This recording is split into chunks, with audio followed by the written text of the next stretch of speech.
Afternoon. Thank you for joining us. You are watching Ask Us Anything About Pelvic Pain. I'm Barbara Shindo. One of the things we're going to be focusing on, the main topic we'll focus on here, which is a big cause of pelvic pain, is endometriosis.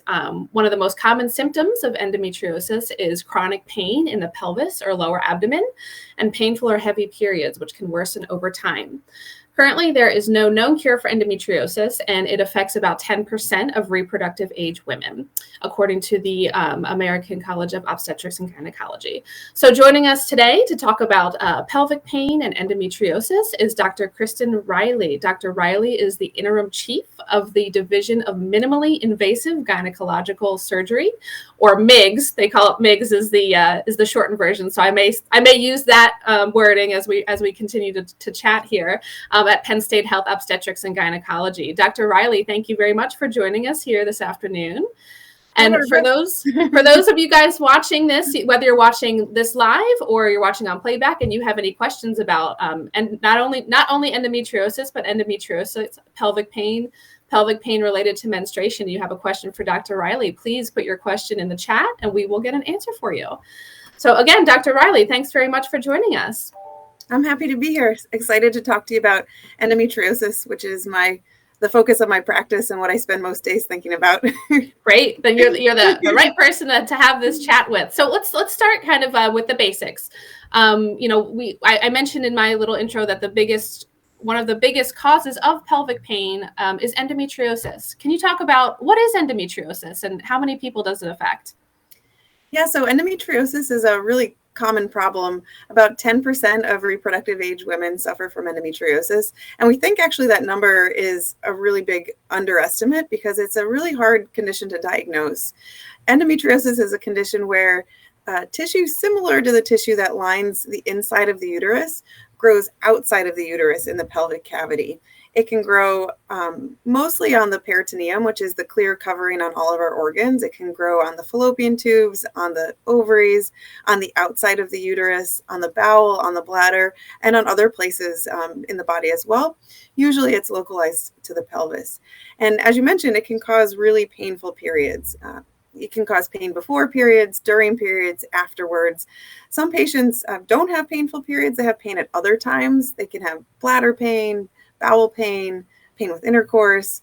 And some patients have no pain at all, but they have difficulty with infertility. Mm-hmm. Well, that sounds like it can be, a very life-altering, life-affecting condition. I know a few of my girlfriends who suffer from endometriosis, and I know they have some really painful days and hard times, but they're always very thankful for the great care they receive from their physicians. So another question that I don't know that you maybe addressed a little bit, and I don't know that we know the answer. Do we know what causes endometriosis? Unfortunately, we don't. We think there are actually a lot of different theories about how people get endometriosis, but no one has actually proved any one of them, and it's probably a number of different things. So one theory is that tissue that grows inside the uterus goes backwards through the fallopian tubes and implants in the pelvic cavity. We think this actually happens in most women when you get a period, that the tissue goes back through the fallopian tubes, but only certain women actually develop endometriosis. We don't know if there's a genetic factor or an environmental factor, hormonal reason. There's also a theory that stem cells that grow in everybody's pelvis, for some reason in women with endometriosis, these stem cells get differentiated or switched on and turn into endometriosis. There are a couple other theories too, sort of about how it moves through your body and implants in different places. So, that's the first problem, is we don't really understand what causes endometriosis. Okay, and as we mentioned, endometriosis is not the only cause of pelvic pain or menstruation-related pelvic pain. And we had a question come in through our social media channels already, and the question is, what might be some other causes of pelvic pain, such as the person on social media asked, what else might cause pelvic pain after menstruation? Yeah, so we think about all the other organs that are in the pelvis, right? So bladder pain, there's a condition called interstitial cystitis or painful bladder syndrome, and that can cause very painful bladder symptoms.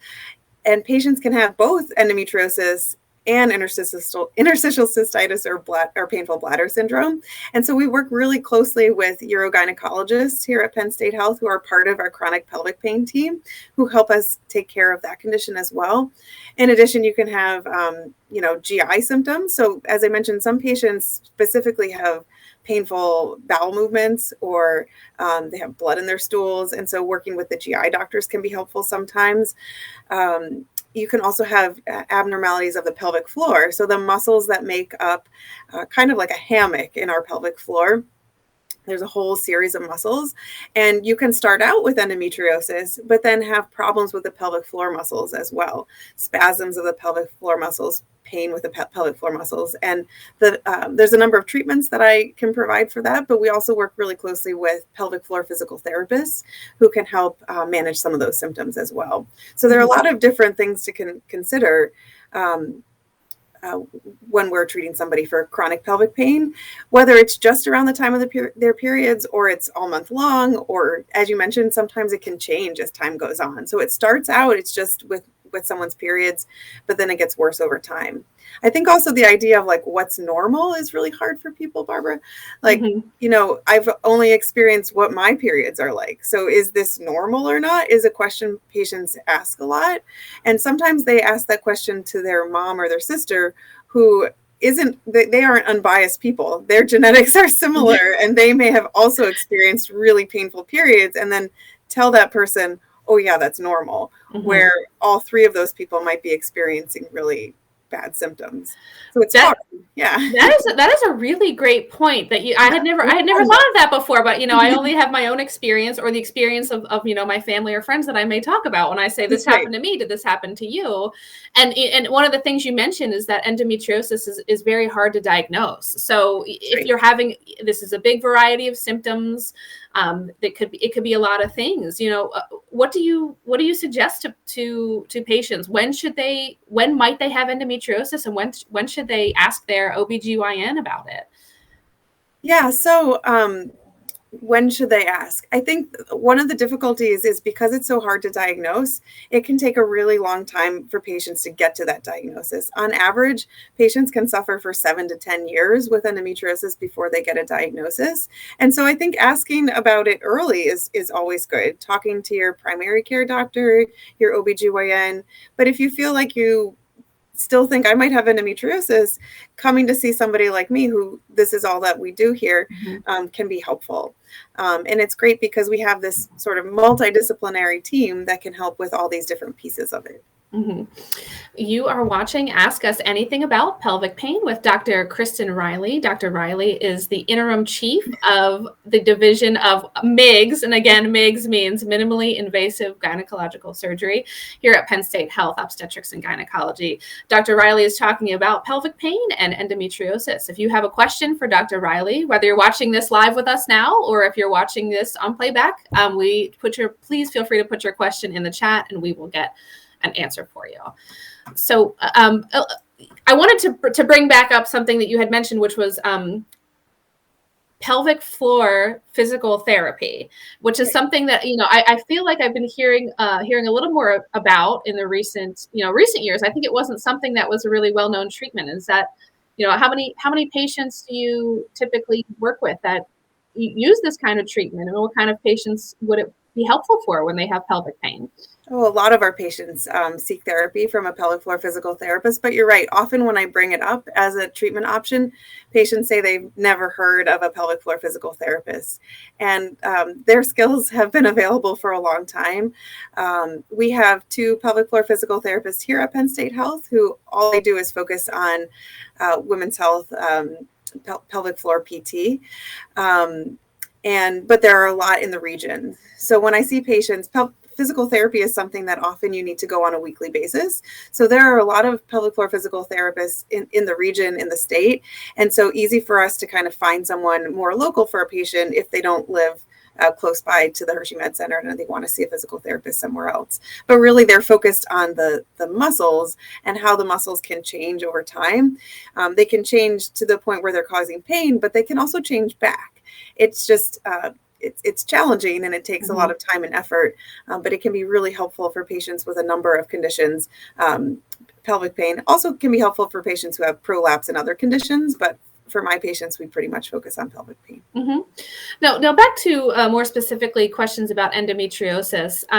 So as we mentioned, there's no known cure for this, but there are different treatment options to help manage your symptoms and manage pain. What kind of treatments are used for endometriosis? That's right. So we think about endometriosis like a chronic inflammatory condition that there is no perfect cure for at this time, but there are a lot of treatments, and really individualizing therapy to the specific patient is what we try to do. So when I meet somebody who has endometriosis or thinks they might have endometriosis, I ask them a lot about the treatments that they've already tried and what's worked and what hasn't worked. Treatments include things like hormonal therapies. So we use medicines like birth control pills, oral progesterones. The progesterone IUD can be helpful for managing symptoms. We also use a lot of different classes of pain medications, depending on the type or the quality of the pain that the patient has. In addition, surgery plays a role as well.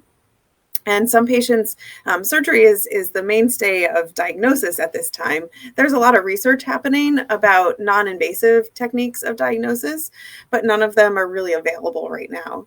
So the only way to know for sure if you have endometriosis is to do something called a diagnostic laparoscopy, where we make small incisions on the patient's abdomen and look in the pelvis directly with a long skinny camera called a laparoscope. And if we find endometriosis, we remove it. The difficulty is that it can come back. So surgery is really helpful to get the diagnosis and to get some relief from pain symptoms, but using some of those medical treatments or some complementary treatments as well can give you more long-term relief after surgery. And so there isn't one easy treatment, and really that sort of individualized approach can be helpful. Okay, thank you, Dr. Riley. We do have some questions coming in on our social media. And again, if you are watching this live or on playback and you have questions for Dr. Riley about pelvic pain, about endometriosis, please put your questions in the chat.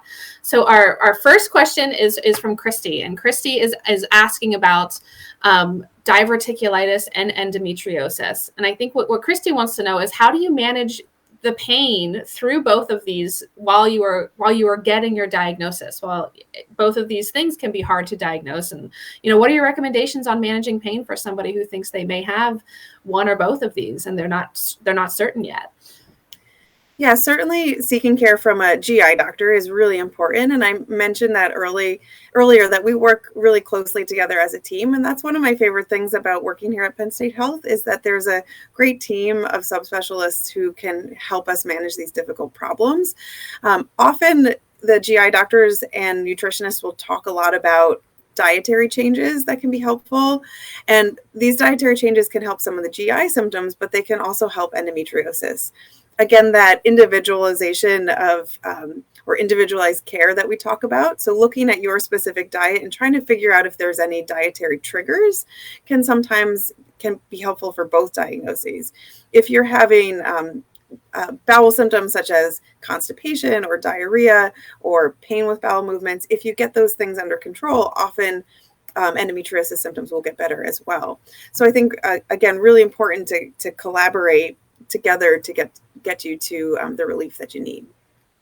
Okay, thank you, Dr. Riley, and thank you to Kristin for your question. And again, anybody who's watching this, whether live or on playback, and you have a question for Dr. Riley, please feel free to put your question in the chat. Also, please feel free to share this post. So if anybody in your life who you know might be having pelvic pain or might be thinking they have endometriosis, please feel free to share this post, and we'll help get all of these questions answered. So Dr. Riley, another something I had wanted to ask you when we talk about diagnosis being difficult for endometriosis. As I mentioned, I know in my personal life, I know some women who have endometriosis, and it took some of them quite a long time to figure out, what was the cause of their chronic pain. What's your advice for patients who may be feeling frustrated when it's taking a long time to figure out what's causing their pain and arrive at a diagnosis? How do you advise those patients? It's hard. I think getting to the right person is really important. And general OBGYN doctors are great, and some of them have more experience with endometriosis than others, but general OBGYN doctors have to take care of a lot of different conditions. In our practice, we can focus just specifically on endometriosis, chronic pelvic pain. So I think if you aren't getting the answers that you're looking for, seeking another opinion for any problem is never a bad idea, right? So talking to another clinician or surgeon can be really helpful. Talking to other people is helpful too, but as I mentioned, everybody has sort of different symptoms, and so it's a little bit hard to just by talking to other patients, is this endometriosis? It's sort of hard to know. I think it's helpful to get some support from other people, and a lot of patients use these online Facebook groups to get support from people who are going through similar things. And I think that's a valuable resource. What I always tell patients, again, is it's very different from one person to the next, and try to take some of the things that you hear from friends or relatives or other people on Facebook or other social media sites with a grain of salt, right? Mm-hmm. That everyone's experience is a little bit different, and everybody's goals are a little bit different too. Some people really want to be pregnant. They really care about the infertility piece of it. And other patients had no problem getting pregnant at all. They just really need some relief from their pain. Mm-hmm. And so I think that's an important thing to keep in mind when you're on that journey, is that, it's helpful to seek feedback from other people who have been through it, but everyone's experience is a little bit different. Mm-hmm. And what other types of diagnoses or other chronic issues might also be related to pelvic pain? Is there anything else that you do a lot of work with in your practice? So, some of those other diagnoses that I mentioned, a lot of our patients have bladder issues, bowel issues, irritable bowel syndrome can also co-occur with endometriosis. So again, making sure that you're seeing all of those people can be helpful. Painful intercourse, pelvic floor spasm can be a big issue for a lot of patients. We do treatments, pelvic floor physical therapy, patients who can't go to PT for some reason, maybe it's too painful. We also use Botox to help with the pelvic floor muscles, which is sort of a newer treatment that we use. I kind of mentioned some of those hormonal treatments. There are some newer medicines that are available specifically for endometriosis as well that we use.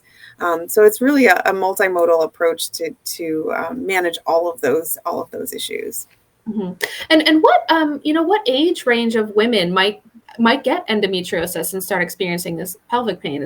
I'm just asked because it's not necessarily always younger women, right? Like would it be possible for a woman to have a regular period for decades and then, develop this chronic pain and possibly endometriosis? Absolutely. The progression of endometriosis really varies a lot from person to person. It can occur in teenagers. I'd say the bulk of patients that we see are in their 20s to 40s. So those are the majority of patients, but I also take care of teenagers, and rarely it can also occur in menopause. So even women in their 50s, sometimes I take care of them with endometriosis symptoms. So it's a really wide range of patients. Some people have had normal periods for decades, and then you're right, something changes and it gets worse. Some patients feel better during pregnancy, but not everybody. Some people actually feel worse during pregnancy. In addition, some people feel a little better after pregnancy. Some people feel worse after pregnancy. It can also have this pattern where you just feel better. You randomly get some relief with a treatment and things are great for a while. And then you have what we call pain flares. Like over time, you just kind of have these spikes of pain. And so it's really hard to kind of predict that as well. Patients want to know, like, how long is this going to work? And unfortunately, we can't really predict that. Mm-hmm. Well, Dr. Riley, you have offered a lot of really helpful information. I have really enjoyed chatting with you this afternoon.